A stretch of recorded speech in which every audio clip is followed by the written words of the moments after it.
Welcome to the Migrant Resource Centre, Northwest Region Incorporated Diversity and Disability YouTube channel. Your Life, Your Voice program, where self-advocates and professionals in the disability sector are interviewed.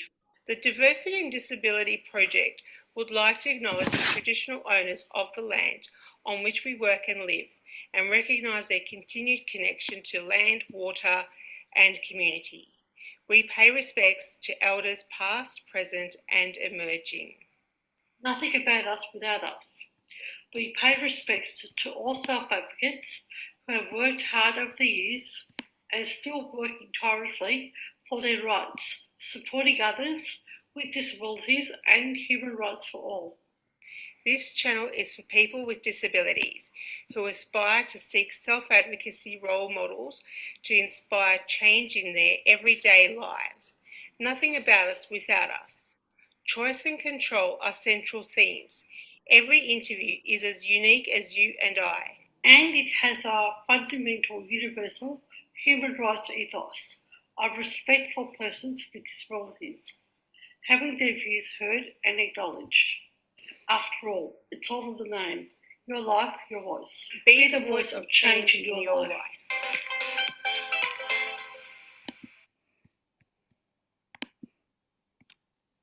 Good morning and welcome to another edition of Your Life, Your Voice.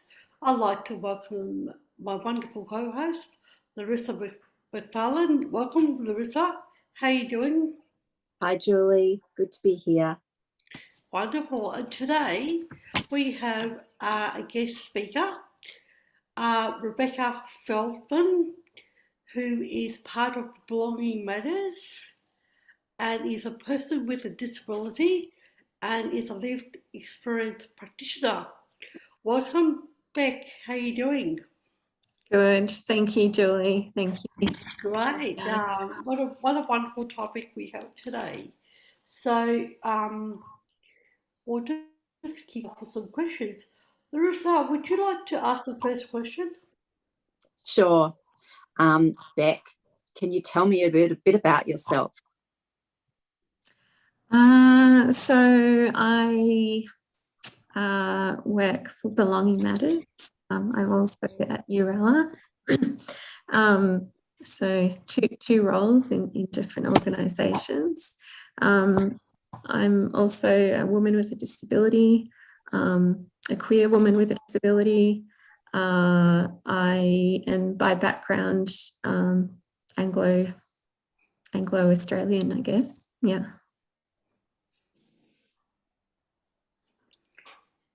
And I've got this curly question here about your goals, or rather, what sort of things have you, I suppose, achieved in your life? And how specifically, I suppose, how did you navigate your way around these, probably in relation to your disability, maybe?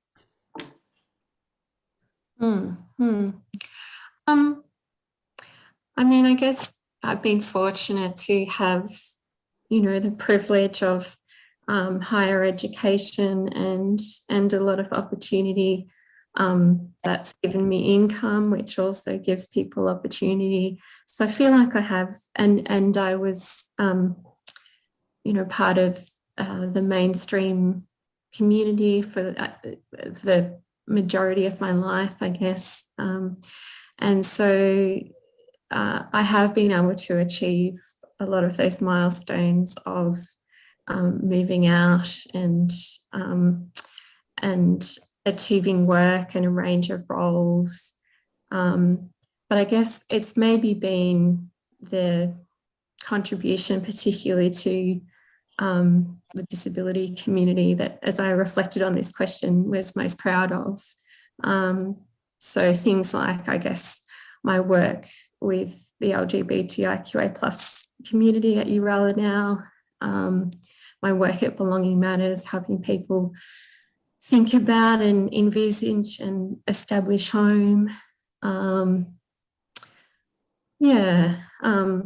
would also just say that some of those more interpersonal things, being proud of, it's not really a goal as such, but, just being proud of how I show up for the people I care about was something that also sort of floated to the surface for me as important and meaningful.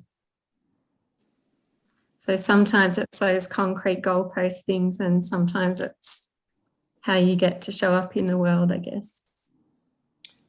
Can you talk a little bit about Blogging Matters? Yeah.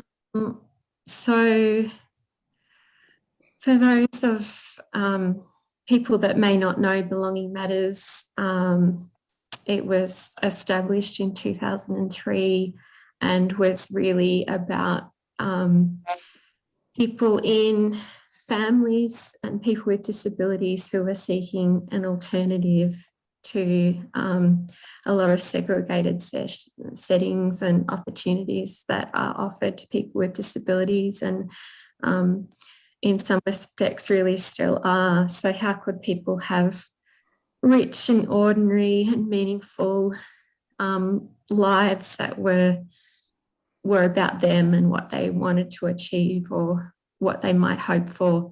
And that was really, so much of the things that we all hope for around community, around belonging, around meaningful work, around friendships, around relationships.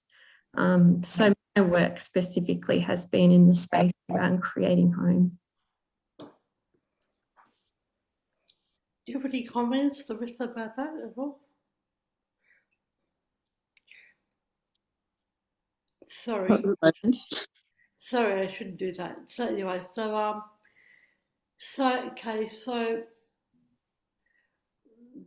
there's something that came into my mind, and it's, so correct me if I'm wrong. So Belonging Matters focuses on the holistic approach to a person's living arrangements and all that what that involves. Like you talked about, friendships and other things. Given my experiences, independence is very important to starting your, adult life, and and some people with disabilities, may have barriers to that because of family attitudes, society, accessibility. Would anyone like to comment at all on, or have we covered it already? I think it's really interesting that, so many of the families we work with at Belonging Matters, I feel are real powerhouses really behind people's vision for an ordinary life. So it's interesting that sometimes, I guess, families can present challenges for people in making those steps forward, but they can also be the most powerful allies. So I guess that's where we hope to take everyone on a journey towards those ordinary opportunities that brings family and people with disabilities in to a conversation about what's possible. So the work really around home, there's a great opportunity, I think, at the moment with what's called the ILO framework within NDIS, and really under any other name that's around creating home. And so I guess a bit more recognition now at the agency that people don't often want to go down the route of group homes or and some of the challenges in those settings of people not being able to choose who they live with, perhaps where they live. So ILO, and it also really does recognise the richness of bringing in people's community and unpaid supports, friends, family, alongside paid. So a home within ILO will be about an ordinary house. It will be about often people living with housemates, so that really rich and critical role that a supportive housemate could play to provide some sort of more natural supports for someone. And then what would the paid supports look like? And often that can be quite a critical piece and a big piece of home under ILO. But then, you know, how does that fit in with people's natural supports as well? And how can you perhaps be engaging neighbours and be engaging friends and in that support picture, so that person does have that sense of belonging and connection and the natural kind of life that so many of us do have. Can we take a step back and just find out what ILO stands for? Yes, absolutely. Individualised living option. So that's a name, a piece of an abbreviation that's come from the NDIS. Is that right? Yeah. So that's people. So you're saying that people can only access it, accommodation if they have an IL. One, if they have the NDIS, and two, if the IL is part of the NDIS. I mean, in their plan.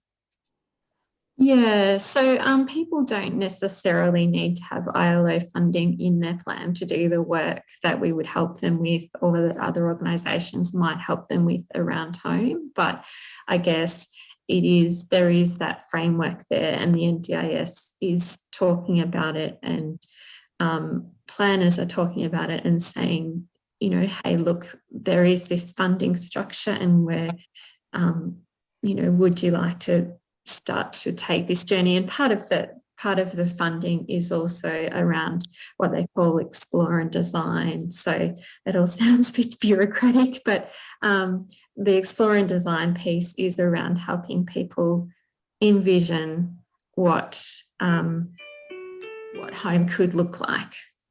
Yeah. So you do have to have NDIS funding then to be able to access this. Yeah, I would say some form of NDIS funding would, or some form of funding, for supports. Our service is no cost to people. We're externally funded, but yeah, I think without any form of funding, it would be harder to put into place. Yeah. And I'm just wondering how often that happens, and whether you spend time having to say no to people, or because we do know there's lots and lots of people who are homeless and lots of people who don't have any, and those things meet. Yeah, look, I guess having said that, you could still bring in the same practice with the same underlying principles, and you could still really work with that person. And there might be really critical pieces, like in the short and medium term, it's about a roof over someone's head. But, you know, you could still do that visioning, I think, around what home could be. So I'm imagining that you would work with people for quite a long time, because this vision, or, you know, the idea of connecting people with other people and, you know, being part of a community, knowing your neighbours, all that takes time. So you work long term with people? Yeah.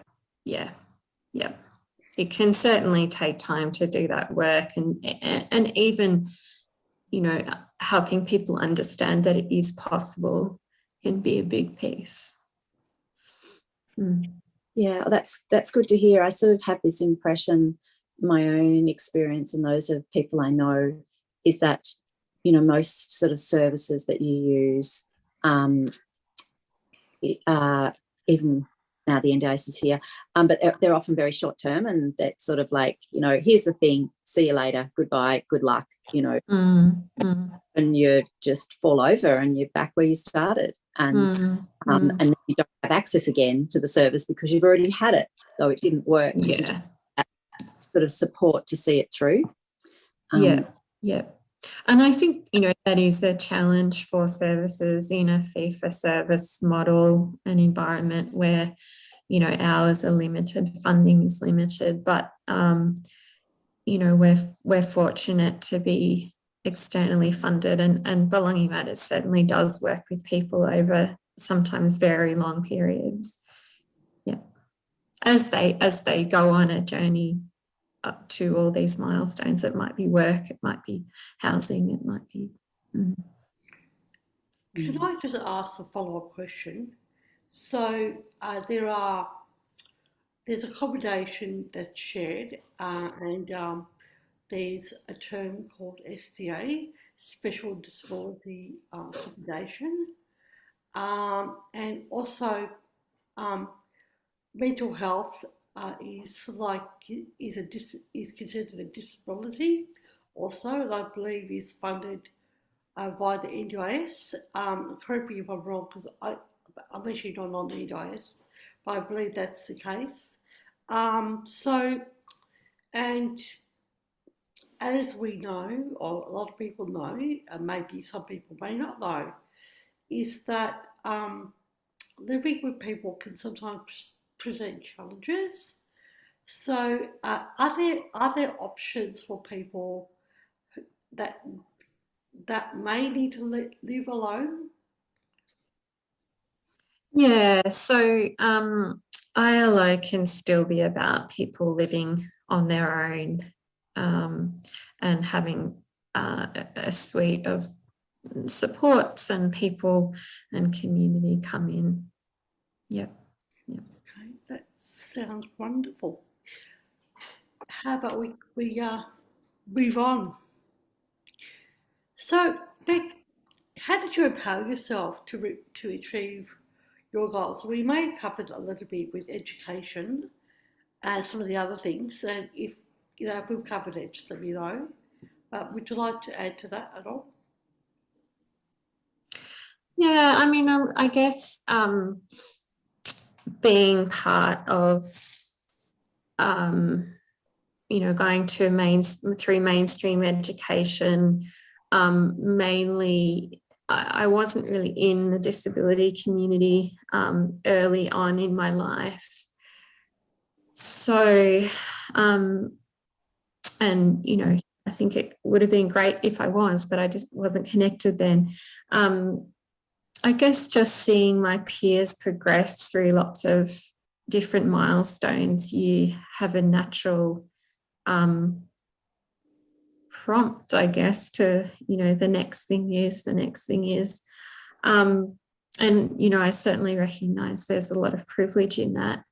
I guess, finding my mentors finding my tribe has been really important. Hearing from other people in the disability community and their journeys and their wisdom. And we all know this, just having to be resilient a lot and give things a go and go out on a limb and, think stuff up and it's hard, but you do have this faith in your own resilience. It must have been really difficult because you said you weren't connected to the disability sector in your early years, primary and high school. How did you deal with accessibility issues back then? Yeah, I mean, certainly at primary school level, I was in an incredibly small country school. So at our peak, we were 60 people, and at our smallest, we were 32. And it was certainly the kind of place where, people just made things happen. And so, yeah, accessibility was, a ramp was built where it was needed, or things were changed where it was needed, whether sometimes it was the local carpenter or,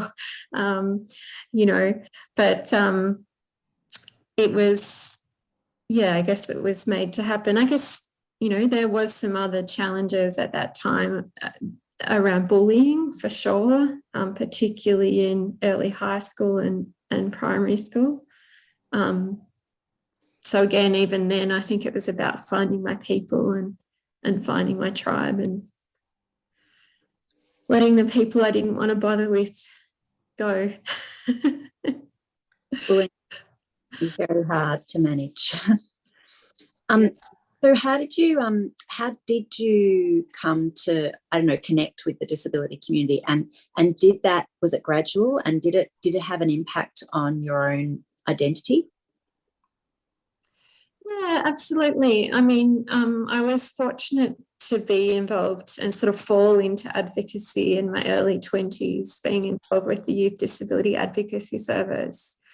And so I guess, yeah, the ability to and I've worked in teams either entirely or predominantly with people with disabilities ever since. And there is a real power in that, I think. And I almost can't imagine doing this work without other people with disabilities around me. And yeah, learning from people's leadership, learning from people's way in the world, seeing people's strengths. So is that a conscious decision to go and work in the disability sector with other disabled people, or did it sort of just happen? Initially, it just happened. Now it's a conscious decision, I think. Yeah, I figure, I have the life experience and the disability I have, so it's probably where I'm meant to be. And that's not to say that everyone would choose that. People with disabilities do lots of amazing things in lots of amazing places, but yeah. I suppose the take home for that is find your passion. Find your passion, and what I'm hearing for you is to find your tribe. And I think that we can all identify with that. Yep. Okay. So, Larissa, do you want to? Sorry, I'm not quite sure I caught that fully, Julie, the last part. Sorry, I think the take home is find your passion and find your tribe. Yeah, yeah. And I would say that is definitely some people with disabilities, but it's also lots of people without. Yeah, it's whoever you resonate with, I guess. Yeah. A mix.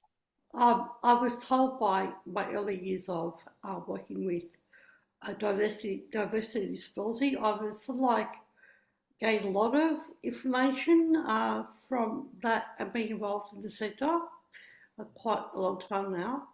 And, I'm always challenging my beliefs and, the disability pride now is a big focus for me because there was a bit of shame there and, blaming the victim mentality. And one of my colleagues made a really interesting comment is that you have to find your own kind. It doesn't mean that you have to spend your whole life being around certain people, but it's important. She felt, and I do understand this now, that it's important to connect with people with the same disability. Just to give you grounding and share stories and to empower each other to see what's out there and what people have done with their own lives. Yeah. I think you're right, Julie. I think there's a relaxation when you come into the disability community because of that shared understanding and those many different but shared stories. Larissa, would you like to move on with the next question? So, Beck, tell me, what is your future?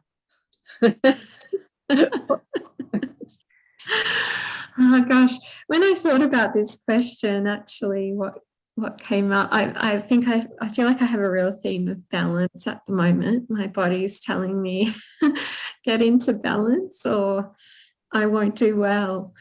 So yeah, I think it was really. Can I ask, what are you trying to balance?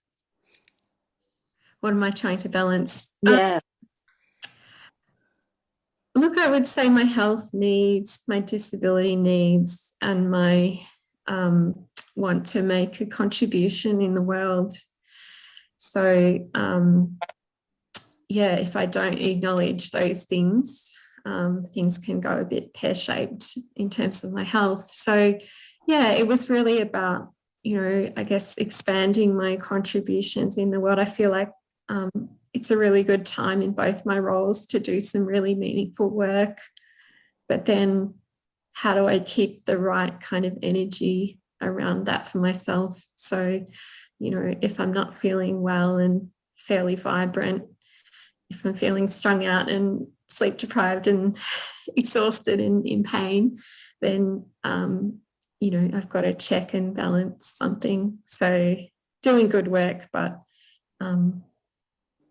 doing it in a rhythm that works well. Yeah. I often feel like my health associated with disability is like the series of dominoes, and it's sort of like if just knock one thing over, then everything else can fall over. And I acquired a disability, so there's really big difference. Before, I didn't have the same access needs, support needs, and health differences. So if one thing went wrong, I could just sort of fix that and keep moving on, sailing on into the future. But now things are a bit more precarious, I suppose, or they're just all interdependent and in a much greater way. Yeah. So, yeah. I concur with that, Larissa. Definitely the domino effect. And I also have ABI, acquired brain injury, and I'm a little bit different to the average because mine happened when I was 6 months old. So I've had to basically, this is to me this is normal, and so whatever normal means, whatever that means, I suppose, is the take home from that. And emotionally, I have to really, really look after my emotional side. If I get stressed and agitated, and have to work out how much I can take on to other people, maybe other people's needs, and balancing that with my needs. Certainly, there's a life-work balance that I need to really keep in check. Yes. So yeah. I think that's true for everyone, really. Not only for people with disabilities. I think that's a humanity thing. Yeah, certainly I've been in conversations with some people with disabilities, and the idea that we really have some big contributions around what it means to live well and really have to strike that work and everything else balance day by day by day. The rest of the world maybe is just catching up as the pandemic's given us perhaps a bit of a space, but I suppose with COVID and the ending of that, hopefully, I believe that we're over the worst of it. I think it's actually made people question, and some good things have come out of COVID. That people need social connections and other positives that have come out of it. Yeah, but I acknowledge it's been really difficult for everyone. people with disabilities uh, are actually more vulnerable because we've had to live, sometimes we've had to live alone for different reasons, and not having that connection to further restrictions on our connections was really difficult to deal with. Yeah, absolutely. So, if you could do one thing in your life that you've never done before, what would that be?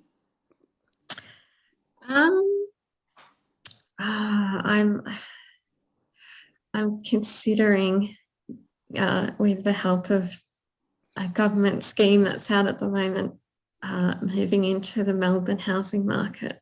So, goodness me, something I've never done before, but it's great that these schemes are out there, and it might give me a chance to get into, I guess, potentially what might be more secure housing. It's such an important piece of foundation, I guess, for people, and particularly when you've got accessibility needs. And I know finding my last share house, I've been share housing for the last 20 years, was a bit of a nightmare. As you get older and there's lots of young share houses out there, they're not necessarily wanting to connect with or live with someone who's that bit older. So plus the accessible housing needs, and the emergence of townhouses actually has created a whole other layer of inaccessibility. So that's interesting. I think for those who don't pay attention to these things, there's this sort of assumption that new housing has to be accessible, but obviously that's not true. Yeah. Or is it just ignored? Are the guidelines ignored, or are there no guidelines? Do you happen to know? I don't think there is. I think there's still battles to increase accessibility of housing builds. There's much more sort of push around public buildings, but the private dwellings and private homes, there seems to be less regulation around accessibility. Might need to investigate that a bit more, I think, but that's my sense of the situation. Yeah, I'm not sure if it's the lack of enforcement of regulations or the lack of regulations. But either way, you're dead right. There's a lot of housing being built that is rather problematic in terms of accessibility, and it just cuts so many people out of the market. Your options become. What does it mean? Sorry. Go on. What does it mean as dwellings get smaller too, for accessibility? You know, I've been checking out some houses lately, and most of the time I've been able to fit through the door, but it's been something I've had to check. But just, yeah, there's certainly, and the kinds of housing that I could afford is small. So it's interesting to think about having to fit in, for example, multiple pieces of mobility equipment into a one bedroom flat. But perhaps it's something I could approach the NDIS around, because it's certainly that need for extra space is tied up in my access needs. A couple of things popped into my head, and let's see if I can pull them out. There's sometimes that I come out. So Larissa, we're talking about two things. We're talking about the private housing, which I can see that would be like accessibility issues would be quite big, because people build houses according to their specifications. So that's one thing. And Larissa, I think were you hinting at um, building of the public housing market as being inaccessible, or were you sort of like it's a general conversation? It was just a general comment, and it's more. I'm well aware that the lack of accessibility in private housing, but there is this sort of assumption that I feel from outside this space, often from non-disabled people, that housing is accessible these days. I think as a community we're too likely to believe the hype that we're told, like, oh, public transport's all accessible now, and people. But if you're a wheelchair user, you know that it's not. But we haven't got that support from the rest of the population because they've been sold the lie and they believe it. Yeah. Or the NDIS is here, I guess, is the other one, and so everything's quote unquote taken care of. That's right. But yes, as we know, the NDIS is really hard to work with unless you know what you're doing. And even then. And even then, yeah. If you haven't, yeah.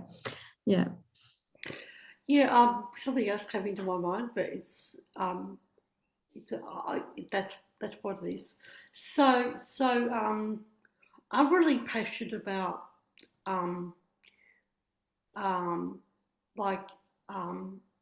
from like accessibility from birth to cradle to grave, and that goes with a lot of things, the public transport, housing, so I think there's a lot of work to be done around culture and to like building a more inclusive society.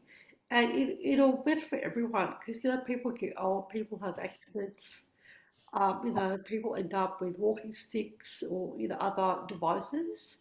So I really think there's lots of work to be done in that area of building codes. And I suppose with the older buildings, I suppose there may be argument that it's too pricey to look at, other accessibility options.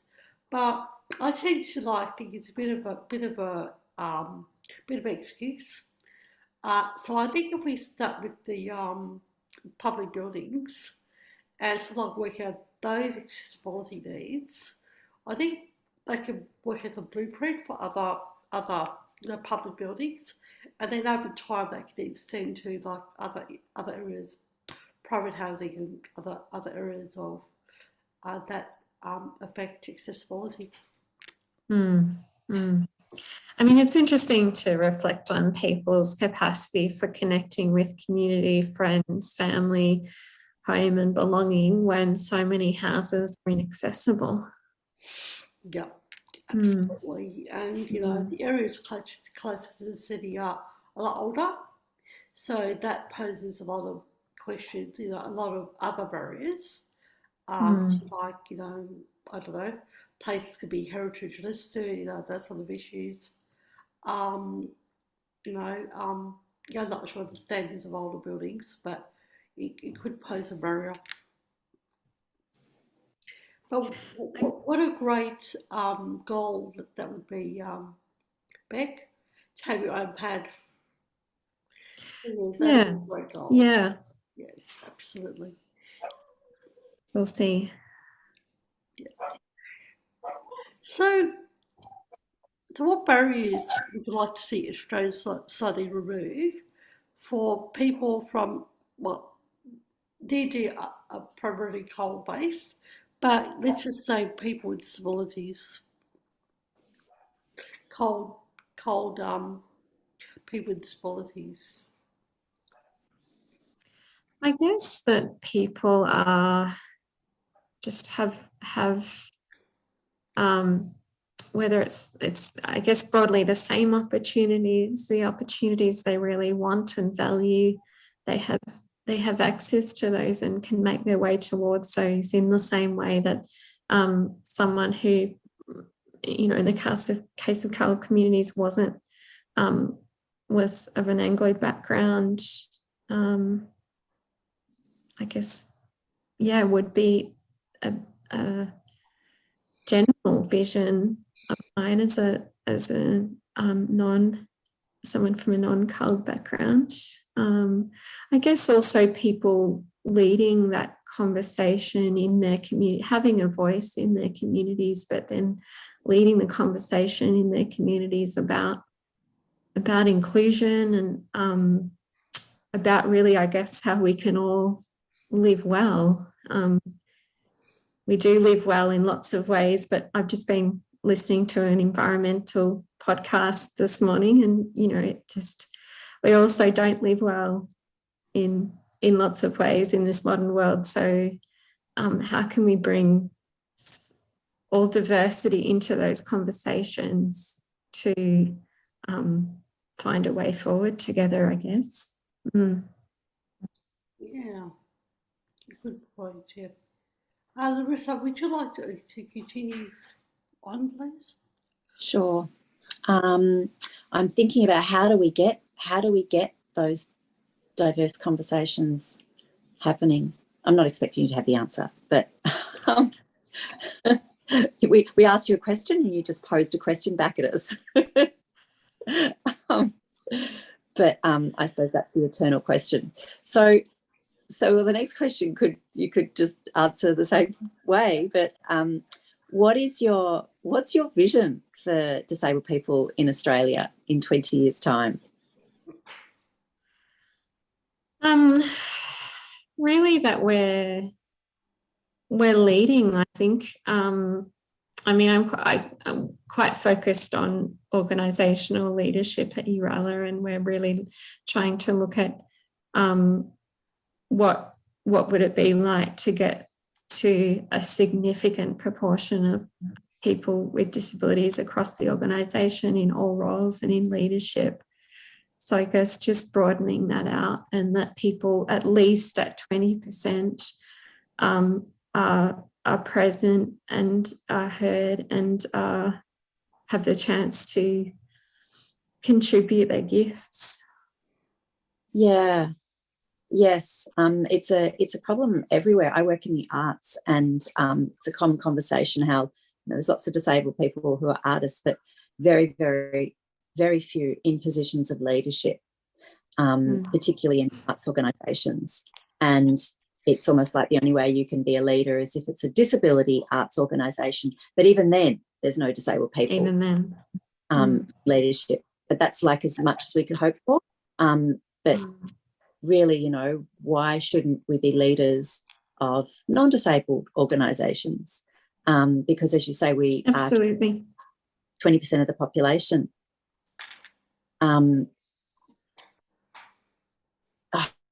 Now I'm doing a Julie and I forgot my question. I was just going to make a comment that it was very heartening this week to see that the new chair of the NDIS is a disabled man in the form of Kurt Fernley, but also really disheartening to see that the new CEO of the NDIA is not a disabled person. And their name, unfortunately, I forget because they're not part of my community. Yeah, it's just slipped my mind as well. Yeah, I was just reading it recently, but her name slipped. Yeah, that's okay. But it's an interesting comment, isn't it, Larissa, about I guess the people that are part of our community. We know that Kurt's the chair, and that's not easy to forget because he's known to us. So yeah. And I must say, very worthy of it. Like it is really great to have him there. He's done a lot of work, and he's really shown his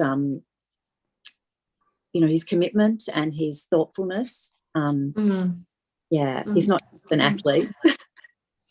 Yeah, and really using his profile to elevate the issues for people with disabilities, and it's been fantastic to see that. So, we should point out, though, because this is a program mostly that looks at people from culturally and linguistically diverse backgrounds, that we should point out that both Kurt, the new chair, and the new CEO are both white people.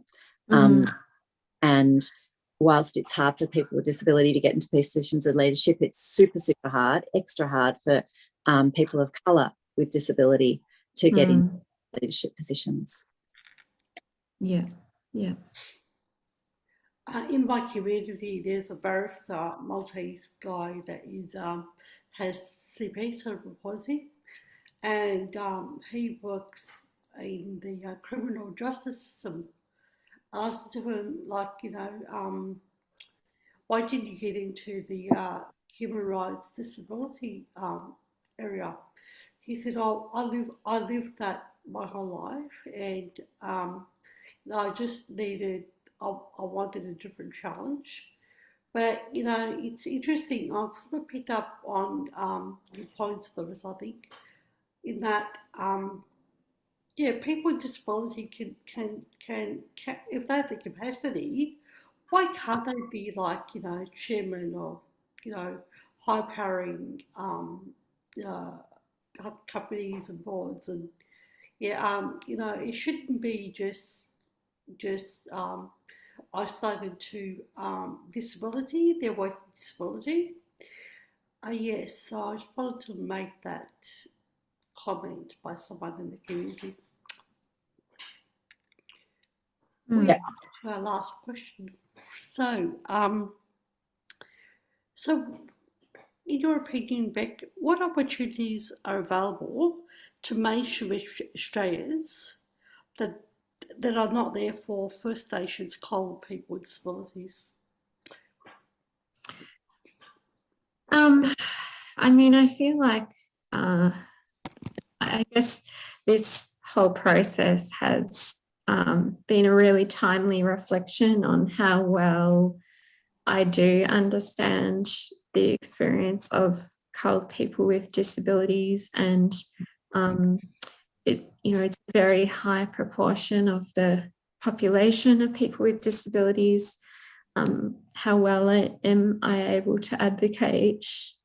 I mean, my sense would be that most things we might experience barriers for, or in relation to as people with disabilities, they would be compounded many times for people from coloured backgrounds. I mean, one thing I do have some sense of is around migration barriers and discrimination there. For people that have disabilities, I know also it's difficult to get onto a disability support pension. There's really stringent criteria for residency, and you do see it so much for so many things, and it's something, personally that I can not, I can just continue on through is are you a resident? Are you a resident for whatever the opportunity might be? So, I mean, I guess as I'm also, increasingly, and again, after this process with working with you both, what are the myriad of assets that all the cultural diversity in Australia brings, and how do we bring that into the room all the time? Because white Anglo-Saxons have particular ways of doing things, and some of them work really well and some don't. So how can we really have an ongoing learning dialogue? That is such a great point that that I love, and that I feel like we should keep remembering, is that by bringing all people into the room will only enhance whatever our outcomes or our existence or our lives. I guess the barrier there is that for white Australia, or for mainstream Australia, which is built on the values of white Anglo-Saxon values, there's so much fear of difference, and we all know that the way people fear us when we present with disability. But I can imagine people who are visibly different, whether it's their skin color or their disability, there's a fear, and it doesn't make sense to really, because there's so much to be gained. So much rich. Yeah, and so much wisdom. Exactly. Yeah. I was just going to point out one of the barriers that is so obvious but never not much talked about is forms. There was actually they were talking about on the ABC this morning, but the barriers that people face to filling out forms, and that's mostly people who are English isn't a first language or disabled people, then you can just miss out on so much because the form filling is so burdensome and so difficult. And I know it's one of my barriers, and I'm pretty good. So it's really big. Yeah. Access to interpreters too, I imagine, is just a barrier in so many settings. Can I just add also barriers for First Nations peoples, and in this sector we all know that our past heritage really affects our present and future, and First Nations people have a lower mobility rate than, is that the right word? So correct me if I'm wrong, Melissa. So their mortality is much higher than white Anglo-Saxon cold communities due to trauma-based issues of the past, and culture and family is important to everybody, and even more so for First Nations peoples. I really believe in their model of community, and aunties and uncles are coming together as a community to raise children and look after the village, looked after its peoples, and so there's a lot to learn from First Nations cultures. We should like to extend our acknowledgement of health issues experienced by First Nations people. Can I add that those health issues aren't just located within trauma? It's also about the racism that exists within health systems, and that accessing healthcare can be really difficult, which then compounds your own further health issues. And there are also many other layers, like the over-incarceration of Indigenous people, who then further lack access to healthcare. Yeah. Okay, well, that brings us to the end of our program. So I'm sorry my little man has interrupted our session, but hopefully it won't be too distracting.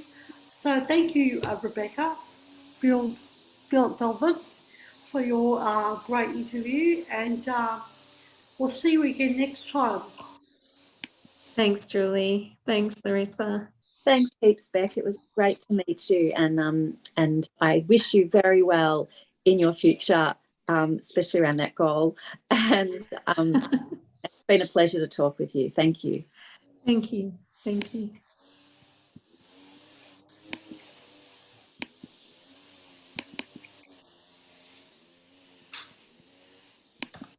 Oh my goodness.